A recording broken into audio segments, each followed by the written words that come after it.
O Nome da Rosa, Humberto Eco. Um manuscrito, naturalmente. A 16 de agosto de 1968, veio parar em minhas mãos um livro devido à pena de um certo abade Vallée, o manuscrito de Dom Watson de Melk, traduzido para o francês a partir da edição de Dom. Mabillon, Jornal do Mosteiro, Paris, 1842. O livro, provido de indicações históricas e em verdade bastante pobres, assegurava estar reproduzindo fielmente um manuscrito do século XIV, encontrado por sua vez no mosteiro de Melk pelo grande erudito seiscentista a quem tanto se deve pela história da ordem beneditina. A doutra Trouvaille, ou Uma Dúvida Encontrada, minha, a terceira, portanto, no tempo, me alegrava, enquanto me encontrava em Praga à espera de uma pessoa querida. 6 dias mais tarde, as tropas soviéticas invadiram a desventurada cidade. Consegui, depois de muitas peripécias, atingir a fronteira austríaca em Linz, dali dirigir-me a Viena, onde me encontrei com a pessoa esperada e juntos remontamos o curso do Danúbio.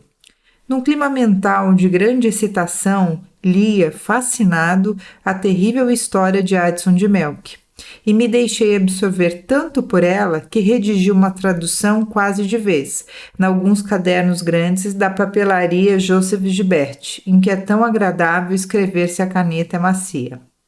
E assim, procedendo, chegamos aos arredores de Melk, onde ainda, a pique sobre uma ança do rio, ergue-se o belíssimo Stift, muitas vezes restaurado nos séculos. Como o leitor terá imaginado, na biblioteca do mosteiro não encontrei traços do manuscrito de Addison. Antes de chegar a Salzburgo, numa trágica noite, num pequeno albergue às margens do Monte Si, meu solidalício de viagem interrompeu-se bruscamente e a pessoa com quem viajava desapareceu, levando consigo o livro do abade Vallée. Não de propósito, mas por causa do modo desordenado e abrupto com quem tivera fim o nosso relacionamento. Sobrou-me assim uma série de cadernos manuscritos em próprio punho e grande vazio no coração. Alguns meses depois, em Paris, resolvi ir a fundo na minha pesquisa. Das poucas notícias que tinha retirado do livro francês, sobrava-me a referência à fonte, excepcionalmente minuciosa e precisa. Os dispositivos antigos ou as velhas coleções menores têm sido uma série de obras de todo tipo, da carta que o considerado diplomado póstumo e em curso de adaptação alemã RPD e uma série de investigações a Joannis Mabillon.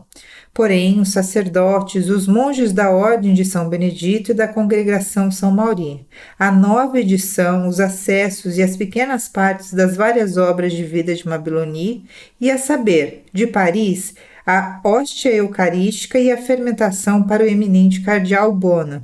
Na Espanha, o argumento do mesmo bispo na pequena obra de Ildefonsine e Eusébio, aqui em anexo o romano com Teófilos da Gália, Epístola, o culto dos santos, do desconhecido. Paris, Apto Levesques, Ponten São Michelis, 1721, com os privilégios do rei. Encontrei logo os Veterana Lecta na biblioteca Saint-Geneviève, mas para minha grande surpresa, a edição descoberta discordava em 2 particulares. Primeiro, o editor, que era Montland and Ripon Augustinianum Propeponte São Michelis, e depois a data, posterior de 2 anos.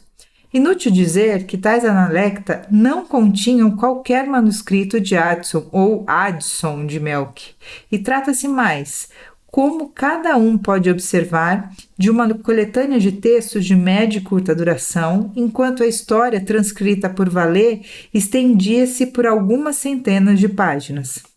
Consultei na época medievalistas ilustres como o caro e inesquecível Etienne Gilson, mas ficou claro que os únicos veterana lecta eram os que eu tinha visto em Saint-Geneviève.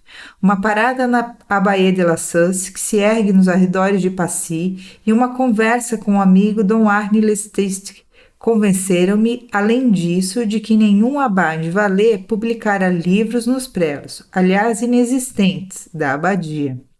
É notório o desleixo dos eruditos franceses em dar indicações bibliográficas com alguma plausibilidade, mas o caso superava qualquer razoável pessimismo. Comecei por achar que me teria caído em mãos uma falsificação.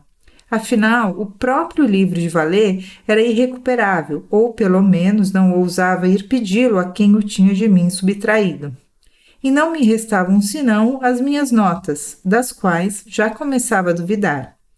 Há momentos mágicos de grande cansaço físico e intensa excitação motora em que surgem visões de pessoas conhecidas no passado.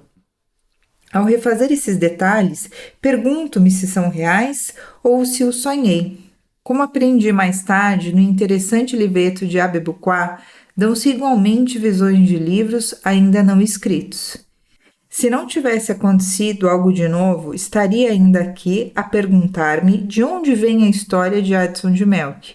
Porém, em 1970, em Buenos Aires, espiando nos bancos de um pequeno livreiro antiquário, na Corrientes, não longe de mais insigne Pálcio del Tango, daquela grande via, caiu-me entre as mãos a versão castelhana de um livrinho de Milo Temesvar, do uso dos espelhos no jogo do xadrez, que já tivera ocasião de citar em segunda mão no meu Apocalípticos e Integrados, resenhando o seu mais recente, Os Vendedores do Apocalipse. Tratava-se da tradução do já inencontrável original em língua georgiana, Tbilisi, 1934. E ali, para minha grande surpresa, li copiosas sedações do manuscrito de Atos, salvo que a fonte não era nem o Vallée nem o Mabilon, mas o padre Athanasius Kircher. Mas qual obra? Um sábio, que não acho oportuno nomear, assegurou-me depois que a citava índices de memória, o grande jesuíta nunca falara em Atos de Melk. Mas as páginas de Temesvar estavam debaixo dos meus olhos e os episódios a que se referia eram absolutamente análogos aos do manuscrito por Vallée. Em particular, a descrição do labirinto não deixava margem para qualquer dúvida. Seja o que for que tenha escrito depois de Bianemino Plácido, o abade Vallée existira assim como certamente Hudson de Melk. Concluí disso que as memórias de Adso pareciam justificadamente participar da natureza dos eventos que ele narra, envoltas por muitos e imprecisos mistérios, começando pelo autor e terminando na localização da abadia sobre a qual Adso silencia com tenaz obstinação, de modo que as conjecturas permitem desenhar numa zona imprecisa entre Pomposa e Conques, com razoáveis probabilidades de que o lugar surgisse ao longo da encosta apenina, entre o Piemonte, a Ligúria e a França, como dizer entre Lerici e Túrbia. Quanto à época em que se desenvolvem os eventos descritos, estamos em fins de novembro de 1327, quando, porém, tem escrito o autor é incerto. Calculando que se diz noviço em 1327, já próximo da morte, quando escreve suas memórias, podemos conjecturar que o manuscrito tenha sido elaborado nos últimos 10 ou 20 anos do século XIV. Pensando bem, bastante escassas eram as razões que pudessem inclinar-me a publicar a minha versão italiana de uma obscura versão neogótica francesa, de uma edição latina seiscentista de uma obra escrita em latim por um monge germânico em fins do século XIV. Antes de mais nada, que estilo adotar? A tentação de remeter-me a modelos italianos da época estava afastada como de todo injustificada. Não só Adso escreve em latim, mas fica claro por todo o andamento do texto que sua cultura ou a cultura da abadia que tão nitidamente o influencia é muito mais datada. Trata-se claramente de uma soma plurixecular de conhecimentos e diversos estilísticos que se ligam à tradição baixo-medieval latina. Adso pensa e escreve como um monge que permaneceu impermeável à revolução do vulgar, ligando as páginas abrigadas na biblioteca sobre a qual narra, baseado nos textos patrístico-escolásticos de sua história, afora as referências e acontecimentos do século XIV que Adso também registra em meio a mil perplexidades e sempre por ter ouvido dizer. Poderia ter sido escrita quanto à língua e à citação erudita no século XII ou XIII. Por um lado, é indubitável que, ao traduzir para o seu francês neogótico o latim de Adso, Vallée tenha introduzido várias licenças suas e nem sempre apenas estilísticas. Por exemplo, as personagens falam por vezes das virtudes das ervas, remetendo-se claramente ao Livro dos Segredos atribuído a Alberto Magno, que sofreu nos séculos infinitos reparos. É certo que Adso o conhecesse, mas permanece o fato que dele cita trechos que repetem literalmente, quer receitas de Paracelso, quer claras interpolações de uma edição de Alberto, de autêntica época Tudor. Por outro lado, apurei em seguida que nos tempos em que Vallée transcrevia o manuscrito de Adso, circulava em Paris uma edição setecentista do Grand e do Petit Albert, já então irremediavelmente contaminada. Todavia, como ter a certeza de que o texto a que se remetiam Adso ou os monges, dos quais ele anotava as conversas, não contivesse entre glossas, escolhos e apêndios diversos, também anotações que viriam a nutrir a cultura posterior? Enfim, devia conservar em latim as passagens que o próprio abade Vallée não achou oportuno traduzir, talvez para conservar um toque do tempo. Não havia justificativas precisas para fazê-lo, senão um sentido, talvez mal entendido, de fidelidade à minha fonte. Eliminei os excessos, mas alguma coisa deixei. E receio ter feito como os maus romancistas que, pondo em cena uma personagem francesa, fazem-na dizer «Plabé, et la femme, ah, la femme».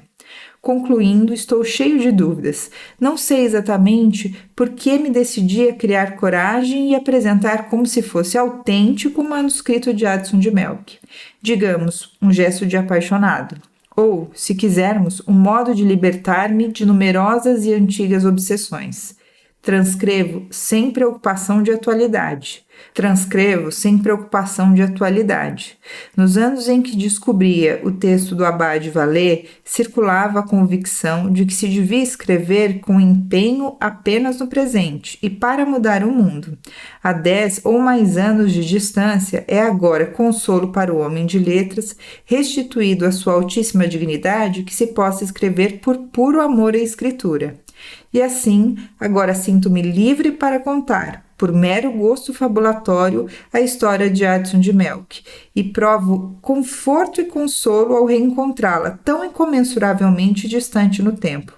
Agora que o despertar da razão afugentou-me todos os monstros que seu sono tinha engendrado, tão gloriosamente privada das relações com os nossos tempos, intemporavelmente estranha às nossas esperanças e às nossas certezas, porque esta é uma leitura de livros, não de misérias cotidianas, e sua leitura pode nos inclinar a recitar como o grande imitador de Kempis, in onibus requiem quaesivi, minusquam inveneni in angulo cum libro. 5 de janeiro de 1980. Nota: o manuscrito de Atos está dividido em 7 dias, e cada um dos dias em períodos correspondentes às horas litúrgicas. Os subtítulos em terceira pessoa foram acrescentados provavelmente por Vallée. Porém, uma vez que são úteis para orientar o leitor, nem esse uso distodo de muitas literaturas em língua vulgar daquele tempo não achei oportuno eliminá-los. Alguma perplexidade me causaram as referências de Adso às horas canônicas, porque não só a individuação delas varia de acordo com as localidades e as estações, mas com toda a probabilidade, no século XIV não era costume ater-se com absoluta precisão às indicações fixadas por São Benedito na regra.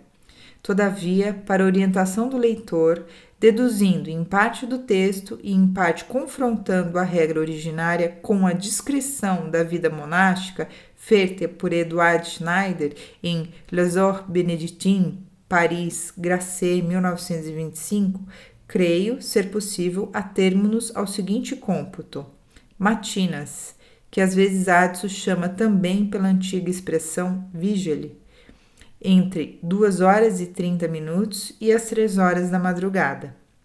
Laudes, que na tradição mais antiga eram chamadas matutinos, entre as 5 e as 6 horas da manhã, de modo a terminar quando clareia o dia. Primeira, em torno das 7 horas e 30 minutos, pouco antes da aurora. Terceira, por volta das 9 horas. Sexta, meio-dia, no mosteiro onde os monges não trabalhavam nos campos, no inverno era também a hora da refeição. Nona, entre as 2 e as 3 horas da tarde. Vésperas, em torno das 4 horas e 30 minutos, ao pôr do sol. A regra prescreve que se faça a ceia quando ainda não desceu a escuridão. Completas, em torno das 6 horas até as 7 horas, os monges se recolhem. O cômputo se baseia no fato de que na Itália setentrional, em fins de novembro, o sol se levanta em torno das 7 horas e 30 minutos e se põe em torno das 4 horas e 40 minutos da tarde.